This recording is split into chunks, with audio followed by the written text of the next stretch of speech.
Hello, എല്ലാവർക്കും trading inspire ഗ്രൂപ്പിൻ്റെ മറ്റൊരു വീഡിയോയിലേക്ക് സ്വാഗതം. ഒരു ബ്ലാക്ക് ഫ്രൈഡേ ആയിരുന്നു ഇന്ന് മാർക്കറ്റിലുണ്ടായത്. ഇൻവെസ്റ്റേഴ്സിനെ സംബന്ധിച്ചിടത്തോളം നല്ലൊരു ട്രാപ്പാണ് ഇന്ന് മാർക്കറ്റ് കൊടുത്തത് എല്ലാവർക്കും. ഇന്ത്യയുടെ സാമ്പത്തിക വിദഗ്ധരൊക്കെ തന്നെ മാർക്കറ്റ് മുകളിലോട്ട് ഒരു ബുള്ളിങ് സാധ്യതകൾ ഉണ്ടാവുമെന്ന് പറഞ്ഞെടുത്താണ് മാർക്കറ്റ് ഇന്ന് അപ്രതീക്ഷിതമായിട്ട് 420 പോയിൻ്റ് നിഫ്റ്റിയിലും 1400 സംതിങ്ങിൽ സെൻസെക്സും ഇന്ന് ക്ലോസ് ചെയ്ത് 1414 സെൻസെക്സും ഇന്ന് ക്ലോസ് ചെയ്തത്. മാർക്കറ്റിൻ്റെ ഒരു അപ്രതീക്ഷിതമായ ഇതിനെന്താണ് കാരണം എന്നുള്ളത് നമ്മൾ തേടി പോവുകയാണെങ്കിൽ ഇന്ന് മാർക്കറ്റിൽ സംഭവിക്കാനുള്ള കാരണം, ഇന്നലെ ട്രംപ് രാത്രിക്ക് യൂറോപ്യൻ രാജ്യങ്ങൾക്ക് മേൽ ട്രംപ് ചുമത്തിയ താരിഫ് അത് ആഗോള വിപണിയെ നല്ലോണം ബാധിക്കുകയും അതുപോലെ തന്നെ അത് സ്വാഭാവികമായിട്ടും ഇന്ത്യൻ വിപണിയെയും ബാധിച്ചു. അപ്പോൾ ഞാൻ പറഞ്ഞത് ഇതിൻ്റെ മുന്നേ വീഡിയോകളിലൊക്കെ പറഞ്ഞിരുന്നു, ട്രംപിൻ്റെ ഒരു കാരണം ഞങ്ങൾ പ്രത്യേകിച്ച് നിങ്ങൾക്ക് ഈ വീഡിയോൻ്റെ കൂടെ കാണാം, ഞാൻ ഒരു ഐ ബട്ടണിൽ കൊടുക്കുന്നുണ്ട്. ട്രംപിൻ്റെ ആഗോള വിപണിയിൽ ഉണ്ടാക്കിയ മാറ്റങ്ങൾ എന്തൊക്കെയാണെന്നുള്ളത് നമുക്ക് ഒന്ന് കാണാം.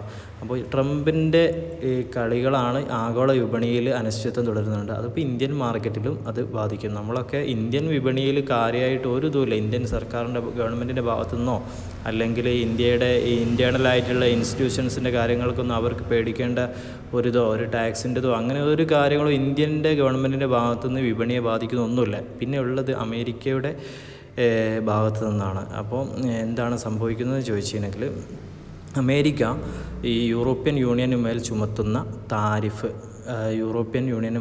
ഇന്നലെ ചുമത്തി. അപ്പോൾ 25% കണ്ടാണ് ചുമത്തിയത്. അപ്പോൾ കൂടുതൽ വിവരങ്ങൾ അറിയില്ല, പക്ഷേ അത് കാരണമായിട്ടാണ് മാർക്കറ്റ് ഇന്ന് നല്ലൊരു നിങ്ങൾക്കറിയാം ഇവിടുന്ന് തൊട്ട് ഒരു 111 പോയിൻറ്റോളം ഡൗൺ ആയിട്ടാണ് ഓപ്പൺ ആയത്. പിന്നെ അവിടെ നിന്ന് ഒരു നിൽക്കാത്ത ഫ്ലോ തന്നെ ആയിരുന്നു മാർക്കറ്റ് താഴോട്ട് നിന്ന്. ഞങ്ങൾ ഇവിടുന്ന് ചെറിയൊരു ട്രേഡ് എടുത്തു, ടീം ഇൻസ്പയർ ഇവിടുന്ന് ട്രേഡ് എടുത്തു. ഏതാണ്ട് നമ്മുടെ ഇവിടെ ഒരു ഓർഡർ ബ്ലോക്ക് കണ്ടിരുന്നു. അപ്പോൾ ഇത് ട്രെൻഡാണെങ്കിൽ അവിടെ വെച്ച് തന്നെ സെല്ല് ചെയ്യുകയും ചെയ്തു. അപ്പോൾ ചെറിയൊരു ലാഭത്തിന് ഞങ്ങൾ ഇറങ്ങുകയും ചെയ്തു. അപ്പോൾ ഏതായാലും രക്ഷപ്പെട്ടിട്ട് പിന്നെ താഴോട്ട് ട്രേഡ് എടുത്തിട്ടില്ല. അപ്പോൾ ഏതായാലും ഇൻവെസ്റ്റേഴ്സിനെ സംബന്ധിച്ചിടത്തോളം നല്ലൊരു ദിവസം നല്ലൊരു ബ്ലാക്ക് ഫ്രൈഡേ എന്ന് തന്നെ പറയാം. പക്ഷേ ട്രേഡേഴ്സിനെ സംബന്ധിച്ചിടത്തോളം പുട്ട് ഓപ്ഷൻ ഹോൾഡ് ചെയ്ത് നല്ലൊരു ഇതാണ്. ഓപ്ഷൻസ് ട്രേഡേഴ്സിനെ സംബന്ധിച്ചിടത്തോളം പുട്ട് ഓപ്ഷൻ ഹോൾഡ് ചെയ്ത് ധൈര്യത്തോടു കൂടെ നിന്നവർക്ക്, നല്ലൊരു മൈൻഡ് സെറ്റ് വരെ നിന്നവർക്ക് ഇന്ന് നല്ലൊരു കാര്യം ഉണ്ടായിട്ടുണ്ടാവും. കാരണം അത്രയും പോയിൻ്റാണ്, 420ഓളം പോയിൻ്റ് മൈനസ് ആയിട്ട് നിഫ്റ്റി ക്ലോസ് ചെയ്തത്. അപൂർവമാണ്, നമുക്കറിയാം, ഉണ്ടാവാറുണ്ട്. എങ്കിലും 2-3 മാസം കൂടുന്നവരൊക്കെ ഒന്നൊക്കെ ഉണ്ടാവാറുള്ളൂ ഇത്ര പോയിൻറ്റിൻ്റെ ക്ലോസിങ്. അപ്പം ഏതായാലും അങ്ങനെ ഒരു ദിവസമായിരുന്നു ഇന്ന്. അപ്പോൾ നമ്മുടെ മാർക്കറ്റിൻ്റെ തിരിച്ചുവരവ് എന്നുള്ള ചോദ്യത്തിന് തിങ്കളാഴ്ച നമുക്ക് എന്താണ് യൂറോപ്യൻ യൂണിയൻ്റെ മുകളിലുള്ള എന്തെങ്കിലും മാറ്റം വരുത്തിയാൽ മാത്രമേ പെട്ടെന്നുള്ളൊരു മാർക്കറ്റ് ഉണർവ് അന്താരാഷ്ട്ര വിപണിയിൽ ഉണ്ടാകാൻ സാധ്യതയുള്ളൂ. അല്ലെങ്കിൽ ഒരു മാർക്കറ്റ് ഒരു ഗ്യാപ്പ് അപ്പ് തരാൻ ചാൻസ് ഇല്ല. ഒരു ഫ്ലാറ്റ് ഓപ്പണിംഗ് തന്നുകൊണ്ട് അവിടെ തന്നെ കൺസോളിഡേഷൻ എടുക്കാനായിരിക്കും സാധ്യത. നിങ്ങൾക്ക് ഇത് ശ്രദ്ധിച്ചിട്ടുണ്ടോ എല്ലാവരും? അതായത് ഒരു 4-5 ദിവസമായിട്ട് മാർക്കറ്റ് കളിച്ച കളി എന്ന് പറഞ്ഞാൽ എല്ലാവരും ശ്രദ്ധിച്ചിട്ടുണ്ടാവും. മാർക്കറ്റ് ഈ ഒരു ലെവലിൽ നിന്ന് 22,600-നും 22,500-നും ഇടയിലായിട്ട് മാർക്കറ്റ് ഒരു 4 ദിവസം മാർക്കറ്റ് ഈ ഒരു കൺസോളിഡേഷൻ എടുത്തുകൊണ്ട് ഒരു സൈഡ് വേസ് ആയിട്ട് മാർക്കറ്റ് പോയിട്ടുണ്ട്. അപ്പോൾ ഇന്നലെ ഒരു ചെറിയൊരു മാർക്കറ്റ് ഞാൻ ഇന്നലെ പറഞ്ഞിരുന്നു ഒരു ഡൗൺ ഓപ്പണിംഗ് ആണ് ഉണ്ടാവുക എന്നുള്ളത്. പക്ഷേ ഡൗൺ ഓപ്പണിംഗ് ആണ് തന്നത്. അതിന് ശേഷമാണ് നമ്മൾ ഇന്നലെ ക്ലോസ് ചെയ്തതിന് ശേഷമാണ് അമേരിക്കയിലെ ടാരിഫും കാര്യങ്ങളൊക്കെ ആയിട്ട് നമ്മൾ വിവരം അറിഞ്ഞത്. അപ്പം അതിനുശേഷം മാർക്കറ്റ് അതിനെതിരെ നല്ലോണം പ്രതികരിച്ചു. മാർക്കറ്റ് നല്ലൊരു ഡൗൺ ആണ് തന്നത്. ഇൻവെസ്റ്റേഴ്സിനെ സംബന്ധിച്ചിടത്തോളം വളരെ ഇതാണ്.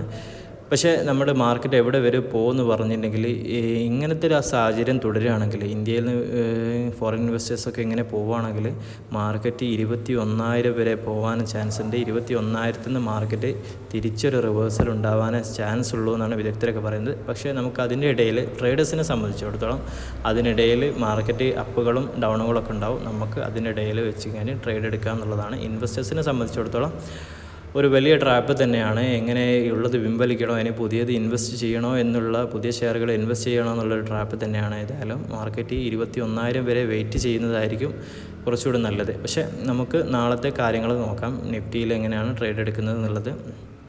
നിഫ്റ്റിയിൽ നമ്മൾ നാളെ ട്രേഡ് എടുക്കാൻ ആഗ്രഹിക്കുന്നത്, നാളെ ഒരു ഫ്ലാറ്റ് ഓപ്പണിംഗ് ഇവിടെ തരികയാണെങ്കിൽ, അതുകൊണ്ട് ഞാൻ ലെവൽ വരെ വരച്ച് വെച്ചു. 22,100 ഇപ്പോൾ മാർക്കറ്റുള്ളത്. 22,300 ഉണ്ട്, 22,605 ഉണ്ട്. അപ്പോൾ നമുക്ക് ഇവിടുന്ന് ഫ്ലാറ്റ് ഓപ്പണിംഗ് ആണ് തരികയാണെങ്കിൽ നമ്മൾ ഏതാണ്ട് ഇവിടെ ഒരു സ്റ്റോപ്പ് ലോസ് വെച്ചിട്ട് മാർക്കറ്റ് നമ്മൾ ബൈ ചെയ്യുന്നതാണ്. 22,300 വരെ നമുക്ക് ഹോൾഡ് ചെയ്യാം. ഇനി അതിൻ്റെ അടുക്ക് ഈ ഒരു ലെവലുകൾ നമ്മൾ ഇതാക്കണം. ഈ 22,200 എന്നുള്ള ലെവലിന് നമ്മൾ ശ്രദ്ധിച്ചിരിക്കണം. പിന്നെ ഈ ലെവലിൽ നമ്മൾ മാർക്കറ്റ് നോട്ട് ചെയ്യണം. ഒരു റിവേഴ്സൽ ഉണ്ടാവുകയാണെങ്കിൽ അപ്പോൾ തന്നെ അത് സെല്ല് ചെയ്യും വേണം. 22,300 വരെ നമുക്ക് ഹോൾഡ് ചെയ്ത് പിടിക്കാനുള്ള ഒരു അവസരമുണ്ട്, ഒരു ചാൻസ് കാണുന്നുണ്ട്. അപ്പം അതിനനുസരിച്ച് മൈൻഡ് സെറ്റും കാര്യങ്ങളൊക്കെ ക്ലിയർ ആണെങ്കിൽ നമുക്കൊന്ന് 22,300 വരെ, അതല്ല നമ്മൾ മാർക്കറ്റ് എടുക്കുന്ന തന്നെ നല്ലൊരു മൂവിങ് ഉണ്ടാവുകയാണെങ്കിൽ നമ്മൾ ഓപ്പൺ കോസ്റ്റ് ടു കോസ്റ്റിൽ നമ്മൾ എന്താക്കുക, നമ്മുടെ സെറ്റ് ചെയ്തിട്ട് നമ്മുടെ സ്റ്റോപ്പ് ലോസ് സെറ്റ് ചെയ്തിട്ട് നമുക്ക് മുകളിലോട്ട് വെയിറ്റ് ചെയ്യാം. നല്ലൊരു ഇതുണ്ടാവാമെന്ന് പ്രതീക്ഷിക്കുന്നു. പിന്നെ ഇവിടെ ഒരു ഗ്യാപ്പ് ഉണ്ട്, ഗ്യാപ്പ് ഫില്ല് ചെയ്യാനുണ്ട് മാർക്കറ്റിന്. അതുപോലെ തന്നെ ഇവിടെ ഒരു ഗ്യാപ്പ് ഫില്ല് ചെയ്യാനുണ്ട്. 2 ഗ്യാപ്പുകൾ മാർക്കറ്റിന് ഫില്ല് ചെയ്യാനുണ്ട്. പിന്നെ ഇവിടെ ഈ 2 ഗ്യാപ്പുകൾ മാർക്കറ്റിൽ ഫില്ല് ചെയ്യാനുള്ളതാണ്. മാർക്കറ്റ് തിരിച്ചു വരുമെന്നാണ് നമ്മൾ പ്രതീക്ഷിക്കുന്നത്. പിന്നെ ഇവിടുന്ന് 22,300 നിന്ന് നല്ലൊരു കൺസോളിഡേഷൻ എടുക്കുകയും ആടുന്ന് അങ്ങോട്ട് ഒരു 5 മിനിറ്റിൻ്റെ ക്യാൻഡിൽ നമുക്കൊരു ഈ ലെവലിൽ ഇതിനെ ബ്രേക്ക് ചെയ്യുന്നൊരു ക്യാൻഡിൽ നമുക്ക് കിട്ടുകയും ചെയ്യണമെങ്കിൽ തീർച്ചയായിട്ടും നമുക്ക് ഇതിനെ ഒരു സ്റ്റോപ്പ് ലോസ് ലെവലായി കണ്ടുകൊണ്ട് ഇവിടുന്ന് മുകളിലോട്ട്, അതായത് 24 മുകളിലോട്ട്, 22,400 മുകളിലോട്ട് നമുക്ക് ഒരു പിന്നെയും ബൈ ചെയ്യാൻ അവസരമുണ്ട്. അപ്പം എല്ലാവരും അതൊന്ന് പ്രത്യേകിച്ച് നോട്ട് ചെയ്യാം. പിന്നെ നമ്മുടെ ഇന്ന് സെക്ടറൽ മൂവ്മെൻറ്റ് എന്താണെന്ന് വെച്ചാൽ, സെക്ടറൽ മൂവ്മെൻറ്റിൽ നോക്കുകയാണെങ്കിൽ എല്ലാ ഇൻഡെക്സുകളും എല്ലാ സെക്ടറുകളും ഇന്ന് നല്ലൊരു ഡൗൺ ആണ് ഉണ്ടായത്. ഒരു മേഖലയിലും കാര്യമായിട്ടുള്ള ഒന്നുമില്ല. പക്ഷേ നമ്മൾ നോക്കേണ്ട iron and steel, oil and explore, ഇതാണ് കാര്യമായിട്ട് ഇന്ത്യയുടെ വിദേശതുമായിട്ടുള്ള ആഗോള വിപണിയുമായിട്ടുള്ള കാര്യങ്ങളെ ബാധിക്കുന്നത് ഈ ഒരു സെക്ടറുകളാണ്. അപ്പം അതൊക്കെ ഇന്ന് മൈനസ് തന്നെയാണ്. അപ്പോൾ നമുക്ക് ഉറപ്പിച്ച് പറയാം, ട്രംപിൻ്റെ യൂറോപ്യൻ യൂണിയൻ്റെ മുകളിൽ ചേർത്ത ആ താരിഫുമായിട്ട് ബന്ധപ്പെട്ടിട്ടുള്ള കാര്യങ്ങളാണെന്നുള്ളത് നമുക്ക് തറപ്പിച്ച് പറയാം. ഏതായാലും മാർക്കറ്റ് ഇൻവെസ്റ്റേഴ്സിനെ സംബന്ധിച്ചിടത്തോളം ഇൻവെസ്റ്റ് ചെയ്യാൻ ഒരു 21,000 വരെ കാത്തിരിക്കുന്നതാണ് നല്ലത്. അതല്ല, ട്രേഡേഴ്സിനെ സംബന്ധിച്ചിടത്തോളം അതിൻ്റെ ഏറ്റക്കുറച്ചിലുകളിൽ നമുക്ക് ട്രേഡ് എടുക്കാം. അപ്പോൾ നാളത്തെ കാര്യങ്ങളാണ് നാളെ ഞങ്ങൾ എങ്ങനെ ട്രേഡ് എടുക്കുന്നുള്ള കാര്യങ്ങളാണ് നിങ്ങൾക്ക് പറഞ്ഞത്. അപ്പം സെൻസെക്സിനെ സംബന്ധിച്ചിടത്തോളം കാര്യങ്ങൾ വ്യത്യസ്തമൊന്നുമല്ല. സെൻസെക്സിൽ നമ്മൾ ഈ ഒരു മെത്തേഡ് വെച്ചിട്ട് തന്നെ ആയിരിക്കും നാളെ ട്രേഡ് എടുക്കുക. കാരണം നാളെ ഒരു കൺസോളിഡേഷനാണ്. ഇവിടെ ഓപ്പണിംഗ് ചെറിയൊരു ഫ്ലാറ്റ് ഓപ്പണിംഗ് ആണ് തരുന്നതെങ്കിൽ, ഇവിടെ കൺസോളിഡേഷൻ എടുക്കുന്നുണ്ടെങ്കിൽ നമ്മൾ ഇവിടുന്ന് മുകളിലോട്ട് 74,500 വരെ ഒരു ബൈ ചെയ്തിട്ട് നമ്മൾ ഹോൾഡ് ചെയ്യും. അതിൻ്റെ ഇടയ്ക്കുള്ള ഈ 73,760 വെച്ചിട്ട് മാർക്കറ്റ് റിവേഴ്സൽ വരാൻ ചാൻസ് ഉണ്ടെങ്കിൽ അവിടെ വെച്ചിട്ട് ഈ ബൈ ചെയ്തതിന് നമ്മൾ സെല്ല് ചെയ്യുകയും ചെയ്യും. ഓക്കെ, അപ്പോൾ നാളത്തെ കാര്യങ്ങൾ ഇങ്ങനെയൊക്കെയാണ്. എല്ലാവരും സൂക്ഷിച്ച് ഇൻവെസ്റ്റ് ചെയ്യുന്നവർ സൂക്ഷിക്കുക. മാർക്കറ്റ് ഇനിയും റിവേഴ്സൽ പോകാനുള്ള ചാൻസ് ഉണ്ട്. കാരണം ആഗോള വിപണി വളരെ അനിശ്ചിതത്വത്തിലാണ് പ്രവർത്തിക്കുന്നത്. അപ്പോൾ അത് എല്ലാവരും കണ്ടറിഞ്ഞ് മുന്നോട്ട് പോവാം. Okay, thank you. മറ്റൊരു വീഡിയോയിൽ നാളെ നമുക്ക് അടുത്ത ദിവസം കാണാം, തിങ്കളാഴ്ച വരെ. തിങ്കളാഴ്ച എല്ലാവർക്കും നല്ലൊരു ദിവസം ഉണ്ടാവട്ടെ എന്ന് ആശംസിക്കുകയാണ്. Okay, thank you.